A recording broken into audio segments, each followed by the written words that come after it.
When I was at university, I did a certain amount of student journalism alongside my studies, and I knew what I wanted to do, and I wanted to be a journalist. And I took a job in the north of England, quite a long way away from where I'd lived before, up in the north in a city called York. And I was a local journalist there for a newspaper. This was the days when local newspapers and the regional press in Britain and everywhere else were very strong. You know, they had enough money to keep going, and they were the principal source of information. And my beliefs about journalism and my love for journalism was all about the traditional things that journalists want to do. They want to tell people what's going on, and they want to try and do it accurately. And then in the midst of my career, a huge change, or two really big changes occurred. When I began as a journalist in Britain, we had 3 television channels, 4 radio channels, and lots and lots and lots of newspapers. And then the 2 big things that happened were we had enormous numbers of television channels by the 1980s and the 1990s, enormous, infinite numbers of radio channels almost. And then, of course, online and the internet disrupted public communication, news, journalism completely. So the second half of my career was quite largely dominated by coping with those changes and trying to preserve what's important about journalism in any era in completely new changed circumstances. I think my view is exactly the view that you would discover if you walked into most of the newsrooms anywhere in the world and said, what's the most difficult thing you're dealing with? They would say, staying alive commercially. In other words, the principal threat is the threat to the business model. People understand and still understand perfectly well what professional journalism and reporting is supposed to be about. There is a great deal of disinformation and misinformation in circulation, and that is a serious and significant problem. But the most immediate everyday problem that is on people's desks is trying to make enough money from news and opinion that you can keep independent sources of news and opinion going. That's without question problem number 1. I think there are plenty of opportunities for business models, but I think the key is to stop thinking in terms of a single solution, one magic thing. In the last quarter of the 20th century, there was a dominant model. It was advertising supported journalism, basically. There was circulation income and subscription income and so on, but that was the less significant element in most business models. So there was really basically a single way of doing it. I don't believe that in the near future, or indeed the medium term, there is going to be a single model. I think there's going to be a balance across the world between people who have either membership or subscription schemes, but I think there will also be advertising supported models. It will depend on the society, the market, the type of information that people are doing. There will be enormous numbers of variations. And there will be other people. There will be people who turn news companies into events companies and make significant money from events, or perhaps from e-commerce. Or there are many different variations. And between these various things that I've mentioned, there are many different mixtures and combinations you can also achieve.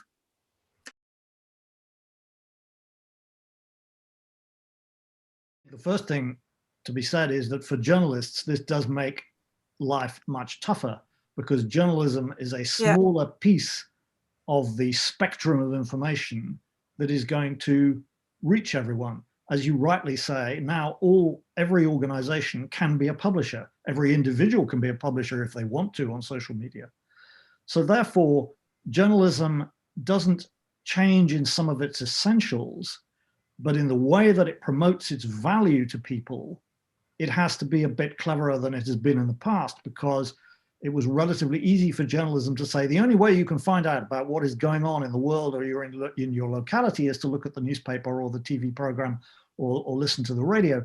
But now they not only have to do that, but they have to say, actually, we are professional reporters. Our dedication is to telling you what is actually happening and showing you the evidence that it is happening. Now that is it's a less glamorous, it's a less sexy appeal, but it is absolutely fundamentally important, because one of the problems we've got in the world at the moment is that there are battles over how to establish and recognize truth. So Yeah. journalism is right at the middle of that fight.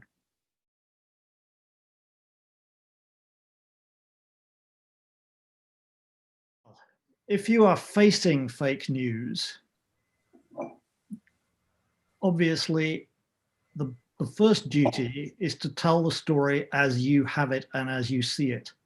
Something which I think journalists still haven't accustomed themselves to, so this is my definition of best practice, is showing how they know what they know.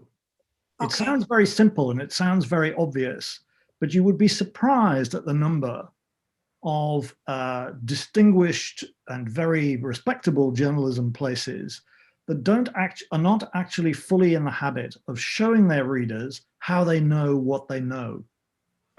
In other words, putting references and footnotes into what they do. They don't want to clutter their stories with a lot of stuff. But we have to find ways through to showing that if you go through and you say, okay, how do you know that? Where was that said? Was it recorded? How do I know that this is so? Now, you can't always do that if you have something off the record from a politician. You don't have the evidence, but you have to be very, very careful with how you build up the trust and how you establish it. Now, it's not clear that by doing, unfortunately, but just by doing journalism well and by referencing it properly, you necessarily stop misinformation or disinformation circulating. I'm afraid if people want to be lied to, they will be lied to. That's one of the ghastly truths we've discovered in the last few years. But the first and most basic duty of journalism is to put on the record what facts they have managed to find and the evidence that they have for them. I think if I was trying to sum it up in one word, I would say that what they have in Silicon Valley that tends not to be the case in news media is agility. Yeah. They have the ability to maneuver and to think their way in any direction that they want to, and that brings them to innovation. However, that agility, those slogans like move fast and break things, or it's better to ask forgiveness than it is to ask for permission, I'm less in love with those ideas. I think move fast and break things, in the case of Facebook, has turned out to be a bit of a disaster, really. And to encourage your people to think that it is better to ask for forgiveness than permission, which is a variant of the same idea, is also not terribly good. Because what that has done is to help encourage lies and misinformation and disinformation, and they're very damaging to society. And one of the things that Silicon Valley has done is to enable and facilitate that.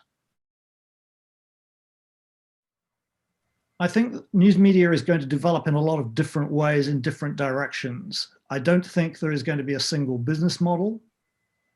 I think there will be far more, the balance between audiovisual and written will obviously change in favor of far more audiovisual stuff than written, although I don't think written will disappear. I don't think print will disappear either. No. Books and magazines are doing perfectly fine in a lot of ways in a lot of cultures. So that's not going to disappear. It's very rare that media entirely replace the old one. They just simply sit on top of the existing ones usually. That's been the historical pattern, and I think it will continue to be. I think business models will fragment and change. There will, of course, be much more use of artificial intelligence. The first move in artificial intelligence is to use it for information which has been done manually up till now. Two good examples are sports results and business and financial information. And you already see AI being used a great deal for that. I think the key to using AI, however, is to use it intelligently as a combination between what you can automate and what you shouldn't automate and what should be down to human judgment, because a lot of journalism requires fine judgment. Is a source telling the truth? Is this fact to be apparently a fact? Is it to be relied on, and so on? Ultimately, these things are matters of judgment, but there are lots of things which you can automate that we haven't even thought about automating at this stage. The difficulty is finding ways of monetizing content. There's no problem about the generation of ideas, and there's basically not really a problem about the demand for news. The problem is finding good ways to monetize it, and that is a continuing struggle. But one big trend of recent years, which I expect to continue, is that people are using more subscription charging to raise money from their readers for what they're doing. What a lot of publications in the world don't understand is that you have to adapt every part of your company to doing that. It's not just a different way of receiving money. It actually changes newsrooms from being kind of industrial output organizations into service companies or service organizations. And that's a big change of organization and psychology in media companies.